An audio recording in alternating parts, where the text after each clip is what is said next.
waaye du ko jox pouvoir am constitution la jóge. Le Premier ministre tient ses pouvoirs de la constitution et non pas de la volonté du président. C'est sa nomination qui ressort de la volonté du président. moo tax nit ñi suñuy wax dañuy tasaare mais Premier ministre li muy liggéey est-ce que dëppoo nag li constitution wax ni lii mooy ay pouvoir am loolu moo jara xool noonu lañ koy xoolee ci justice xool ko ci assemblée nationale bi léegi nag ni constitution génnee pouvoir yooyu la créer nag les mécanismes de collaboration entre ces institutions notamment li ñuy def nii benn la ci forme collaboration est-ce que doy na mat na wala dañ ko war a mottali loolu ñëpp dëppoo nañ ni les institutions ne sont pas dressées pour le sommeil comme on dit. Ces institutions évoluent au gré du temps et de l'évolution des sociétés. Député Pape Djibril Fall moom ponk ba mu yëkki bokk na ci nag lu jëm ci wàllu ko justice ak la ñu jàpp ne pression la ba ñuy teg ci seen ak kaw laaj jamul laaj nag li mën a jot ñi di Ousmane Sonko gis na ci daal ne jamono ji lépp loo xam ne daal daf koy def bokk na ci lu mën a gàkkal doxalinam moom justice a ñu teewlu ko. Monsieur le Premier ministre maa ngi ñeewant bu baax le ministre de la justice ndax fi mu ne ñoo ngi ñëpp a ngi jooy tiim ko y compris le président de la République di wax ne le peuple doit mettre la pression sur la justice. Non, le peuple n'a pas le droit de mettre la pression sur la justice rawatina justice boo xam ki ñu ko dénk tey nit ñi am nañ ci moom yaakaar suñ ko dooleelul buñ ko affaiblir. fii may wax ak yéen am na jëmm joo xamante ni Simon Faye la tudd rédacteur en chef bu des médias. Simon Faye bokk na ci taskatu xibaar yi gën a respecté ci Sénégal ci probité am ci intégrité am nécessité d'enquête ñu ne moo tax tey ji ñu téye ko ay fan këram. donc actuellement jàpp nañu ne képp koo xamante ni dañ ko identifier comme noonu premier ministre Ousmane Sonko dañoo war a dal ci sa kaw te loolu jàpp naa ne yow benn noon nga war a am mooy ku noonoo réew mi. mi nga ko ginnaaw si naka moom Ousmane Sonko jotees na ci indi ay leeral lii la ko tontu ñu teewlu ko. Le peuple a le droit de dire que j'attends. C'est le service. ñu naan waru ñoo teg pression ñi nga xam ne ñooy waa justice lu tax loolu lu tax ñuy teg pression njiiti réew mi di ko teg ilimaani jëwriñ ji di premier ministre te di ko teg président assemblée nationale te kenn du ko teg justice bi nga xam ne askan wi ci boppam moo tax mu nekk fi te bu doon askan wi kon justice du fi nekk loolu waxi picc la loolu amul kon nag li nga xam ne moo war a am mooy justice tëddee njaaxaanaay te itam li ñu war a wax mooy justice ci boppam daf ko war a rendre ak célérité maanaam ak gaawaay boo xam ne sax war nañu def liggéey bi ndax kenn mënta nangu ay dossiers yoo xam ne daf fay nekk yàgg fa lool te xanaa xamuloon ni loolu rek mën nañ cee poursuivre ay magistrat ndax dossier mën naa dem ba ñu sànk ko wala sax léeg-léeg mu dem naka su dugg ci délai de prescription yi. ci coowal justice bi ba léegi jàppale nag ne leen li ñuy tegee loxo bokk na ci rek lu jëm ci wàllum diffusion de fausse nouvelle maanaam fësal xibaar yu wérul te wóorul benn yoon moom Ousmane Sonko daanaka àdduna ci rek ne nag dana ci soob loxoom ngir ñu saafara bi la jafe-jafe. Ce qui se passe actuellement cette opposition là nga xam ne ñemewuñu parce que xamante nañu ñoom ñooy dem jël ay xale yoo xam ne koo ci laaj mu ne la aw ma certificat yónni leen ci télé ne leen dem leen saaga ji pour attenter à l'honneur des gens, pour attenter à la dignité des gens, à la considération d'autrui et à l'ordre public. Et vous croyez que ça nañ ko bàyyi muy dox au nom de la liberté?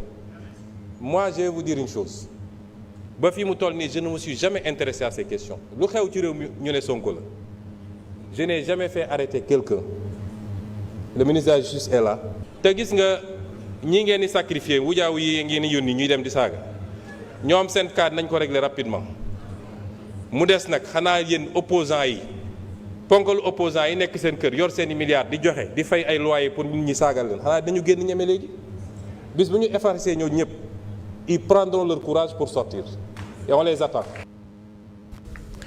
des ba léegi ci ponk bu ni mel mbokk yi waxtaane nag jamono ji rek ancien ministre ak maire bu Saint-Louis di Mansour Faye moom mi nga xam ne nag léegi ni tey ji rek la ñu ko woo ca boruk division des investigations criminelles bu ñu sukkandikoo nag ci yenn ëttu taskatu xibaar yi nga xam ne rek fësal nañu ko loolee bokk na ci daal ci mbir yoo xam ne jamono ji boobaak léegi ñu ngi des rek di ko rubandat waaye ba tey ji daal waxuñu ne lu ca leer ci ponk bu ni mel la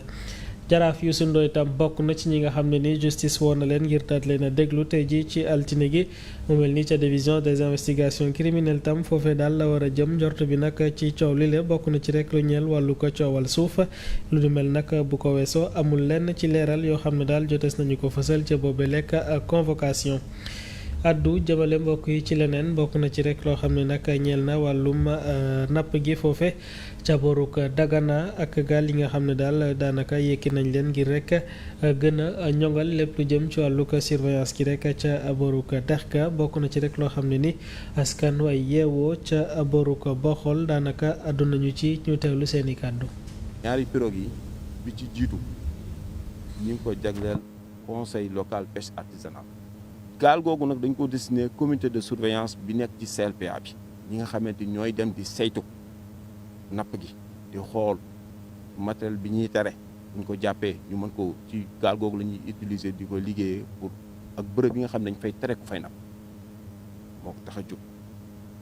deuxième pirogue bi nag ñu jagleel ko village bu ñuy wax Xare mais bi village cosaan fii ci Waalo te dëkk bi yàlla def na fi mu bindu ci île la nekk. population bi dañuy dem ak dikk moo xam tout tànk yi moo xam jigéen ñi moo xam góor ñi borom kër yi souvent ñu amoon problème mobilité pour des raisons de sécurité madame le ministre jàppale leen deuxième pirogue boobu boole ci benn lot de gilet de sauvetage boo xamante ni fanweeri gilet la. gis nañ dex bi ci nawet gi bu mu génnee population Xare yi sonnoon nañ lool. te doon na loo xamante ne lu ñu yàggoon ñaan la autorités yi jàppale leen ci tey autorités yi wuyu nañ leen ci. di wax ne administration bi d'une manière générale am na kontaante waaye population yi ñoo gën a kontaan ndax doon na loo xamante ne yàgg nañ ko xaar léegi nag li ci des mooy ñu won ñi ñu ko jox mooy kilifa yi ñu won leen ne dinañ ko yore bu mucc ayib. di wax ne département Dagana am na yeneen dëkk itam. yu am ay jafe-jafe ci dem ak dikk bi ci dex bi donc ñaan gouvernement bi bu ñu yokkalee dotation yu mel nii dina njëriñ population yi ci lu bëri ci am-am ak ci kaaraange. coalition pour la cause palestinienne loole nag kuréel gu juddu la fii ci réew ko Sénégal wàccoon nañ nag ci mbedd mi ndege ni démb ngir fësal seen ak nakar ci mbooleem bombardement yi nga xam ne ñu ngay xew foofa ba tax nag looleen naqar yëpp daanaka dëxëñ nañu ko wax ko ci kanamu taskatu xibaar yi ñu ànd ci Oumar Thiam ci reportage.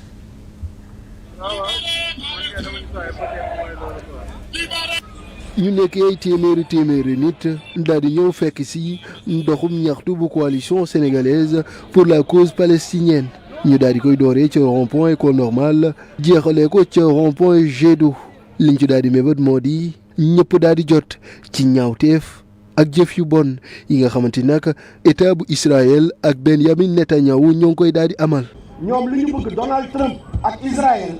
mooy jël Gaza rasé ko ñaari millions yi doomu aadama ya fa dëkk ñu faat leen. mbiru nit kese la humanisme la ñu ngi toroxal ak di rey ak di fitnaal ay xale ak ay jigéen te war ñu ko seetaan.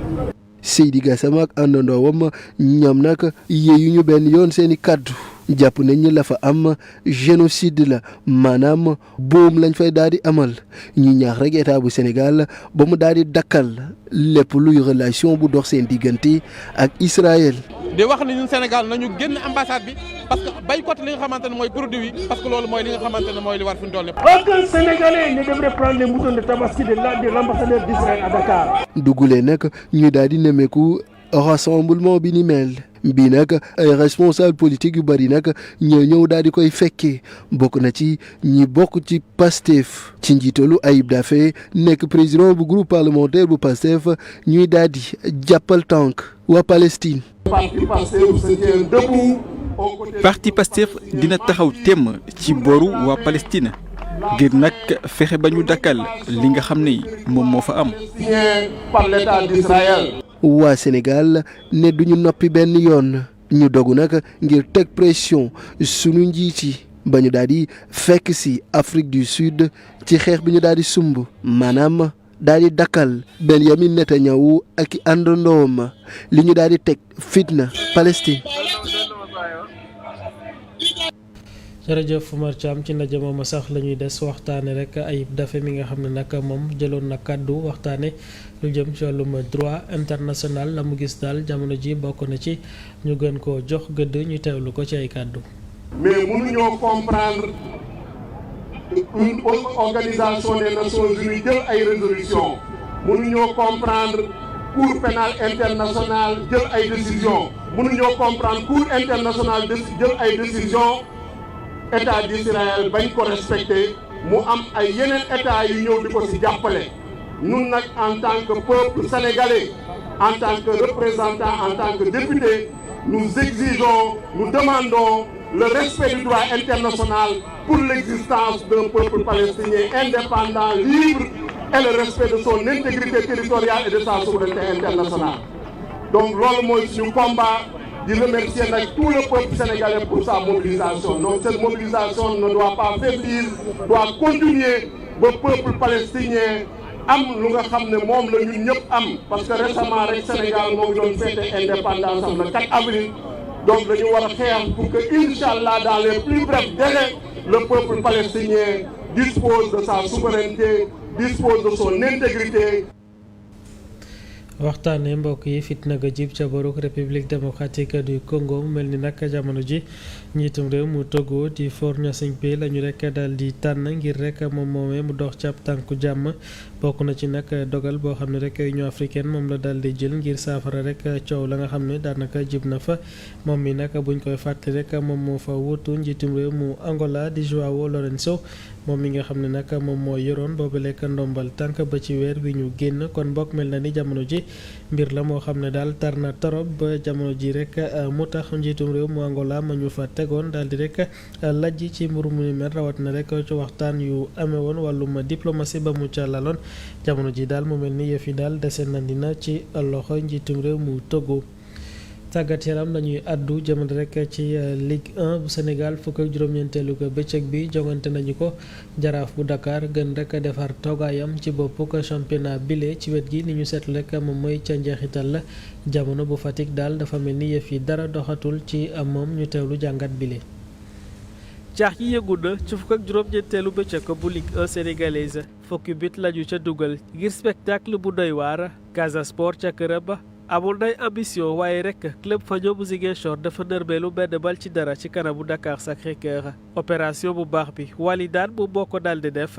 ndam la am benn bal ci dara ci kanamu Jamono bu Fatick naka noonu ci diggante Linguère bu Saint-Louis ak Teungueth FC avantage Samba Linguère yi benn bal ci dara Union Sportive bu Gorée mel ni rek puusul paasul jamono ji insulaire yi le dañu tembo seen diggante ak Sonacos bu Diourbel Oslo ak Pikine gis nañu rek ay carton rouge waaye vert rouge yu bool yoo ñoom ñoo mujjee ab ndam ñetti bal ci benn AGEL bu Rufisque dafa nërmeelu ci kanam Jaraaf Dakar benn bal ci dara moo dox seen diggante Union Sportive bu Ouakam def jéego daan HLM benn bal ci dara jeexital li ci classement bi gis rek Jaraaf bu Dakar gën a defar toogoom ci place bu njëkku Ligue 1 bi le fanweer ak juróom benn poñ la am Union Sportive bu Gorée topp ca fanweer ak ñeent naka noonu ci Walidane AGEL bu Rufisque des rek diru ba ci ginnaaw ci ñeenteelu place bi Union Sportive bu Ouakam des ci juróomeel ba ci diggub championnat bile mu mel ni diirante mbagg baa ngay wéy diggante Guédiawaye FC Dakar Sacré-Cœur ba ci Linguère bu Saint-Louis ci jeexital la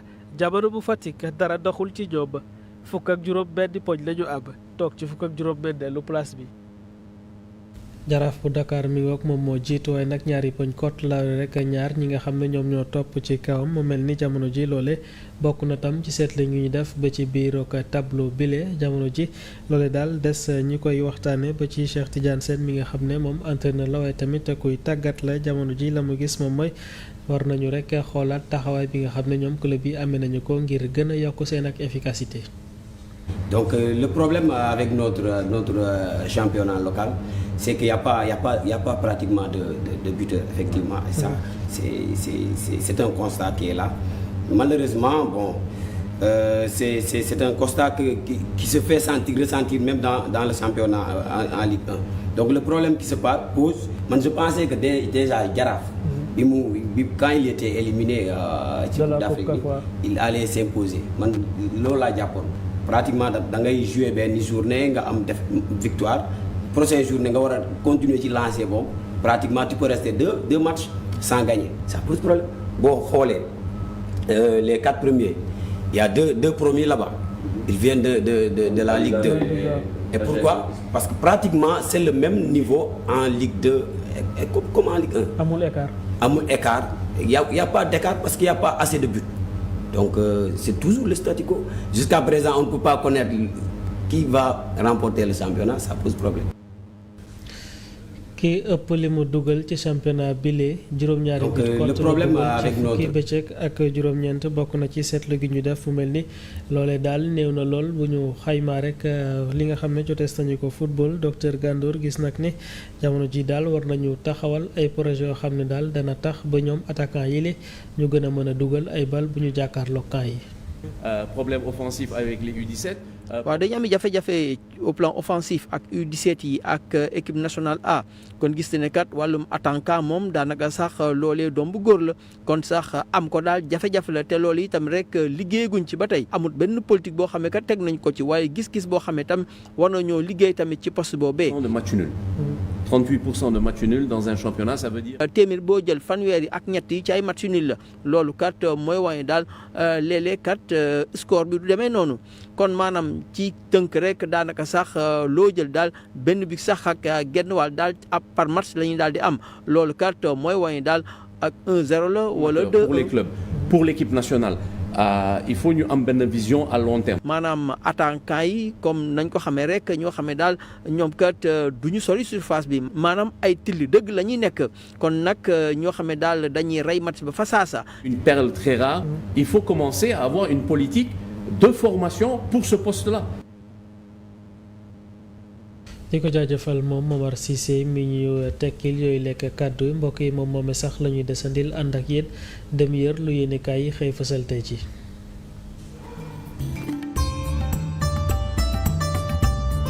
dale ak jaam yéen kaay yi dikkaat nañ sal bi njëkk li nga xam ne kat mooy jafe-jafe ci yéen kaay yi ba tax na kat taskati xibaar yi moom nag buñ sukkandikoo ci les échos mel ni tuleeg màlle ak i convocation ba ci ay chroniqueur Simon Faye moom war nañu mën a xam kat fan la daal di mujjee tey ji yéen ñaar taskati xibaar yi Source A ak Abdou Nguer di chroniqueur ñoom ñëpp ñu ngeen di xaar tey ji ca section bu recherche Bougane Gueye tamit waxi nopp lii quotidien ne ko kat métti na lool wala tar na lool ci taskati xibaar yi jamono ji ñi nag moom dañ leen a traqué buñ sukkandikoo ci lii quotidien mel ni kat ku leen di tongali nee na kat ci diggante 2024 2025 lu bari bari ci ay convocation daal am nañ ko taskat xibaar yi La Tribune ba tey mi ngi sëgg ci mbiri Simon Faye moom ne daal moom Simon Faye ba ko enquête kat yi laajee ne daal xamul yëgul luy page Facebook boo xam ne am na ci ay taskat xibaar yoo xam mi ngi ci responsabilité wala ñoom ñu daal di bind naka su dul noonu te loolu sax musul am Source A kat nee na daal yenn ci ay convocation daal bari na lu ci mel tamit rek bu Mansour Faye nekk fenn ancien ministre yu Macky Sall ba tey Bougane Gueye tamit ñu ngi koy xaar ak ñeen ñaar ñoo xam ne kat ñi ngi ci andi chambre bu ñu sukkandikoo ci Source A Sud Quotidien moom sëgg ci faatu Mamadou Badio Camara ne daal dafa dellu kat recours constitutionnel yi nga xam ne moom la ko jóge dugaloon na dafa mel ni itam rek lu bari daal dañ koy tegee ne ndax dafa mel ni kat aw vacance constitutionnelle waaye itam docteur Yaya Niang di spécialiste ci wàllu droit constitutionnel moom mi ngi ci indi ay leeral ci biir yéen kaay bi Vox Populi moom mi ngi dellu hommage artiste bi nga xam ne kat moo wuy ji borom de Moustapha Diop bu daal di Kocc moom dafa daal di wuy ji borom moom réew mi quotidien moom dikkaat na ci jaar-jaar bu yaatu bi nga xam ne moom la kat Moustapha Diop daal di am ak ndam la nga xam moo ko ci daal fekk si l'observateur moom mi ngi dëggaat ci li nga xam ne mooy mbiri officier Ibrahima Dramé ak complot bi nga xam ne kat jàpp ne daal ci contre état bi la loolee kat jàpp ne daal tàbbi na ca teen ma ndax gis ne kat amul entente boo nga xam ne ci diggante ay nit ñu nga xam ne jàpp ne dañu bëgg a déstabiliser dëkk bi doyen des juges dafa daal di nee na lépp lu nga xam ne ay charge la le quotidien dikkaat ci conseil national wàllum sécurité alimentaire ne daal JP Senghor moom directeur bi nga xam ne dañ ko daal di dàq jaarale ko ab note de service tukkee ca primature wootee la nga xam ne loolu doon jiite moom dañ ko déclassifié def ko ab service boo xam ne dañ ko rattaché ci secrétaire général du gouvernement critique moom ne na kat gouvernement bi li mu bëgg rek mooy jeexal li nga xam ne mooy yalwaanu gone yi ci mbedd yi fu mu ne kat mel ni daal tulleeg màlle ba tax na kat Sonko moom nee na kat dana xeex li nga xam ne kat mooy mendicité ci gone yi ba tey ci wàllum tàggeeyam record di kat na ci Ligue 1 ci 19e journée bi nee na Jaraaf moom rëcc na Gorée moom taxaw na Angel dafa daal di nërmeelu yaa ngeen jëf